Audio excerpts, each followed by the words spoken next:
Si alguien lo ha pasado mal en la pandemia, en la pospandemia y ahora con el impacto que tiene la guerra de Ucrania, la subida de la luz, de los combustibles, la inflación y todo lo demás, son los autónomos. Y cada día cuesta más en este país levantar la persiana para vender pan, para un taller mecánico, para ser abogado o para ser cualquier profesión. A cualquiera que enchufe el interruptor de la luz todos los días, del gas o del combustible, le ha afectado y muchísimo la guerra de Ucrania. Decimos algo tan obvio o tan normal que las Cortes de Aragón instan al Gobierno de Aragón a elaborar un plan de actuación urgente para reforzar la posición de las empresas y los autónomos aragoneses en los mercados exteriores. ¿Quién puede votar en contra de un petitum de este calibre?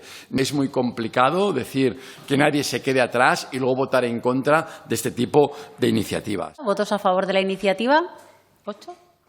¿Votos en contra? 9. Decaería la iniciativa, 8 votos a favor y 9 en contra.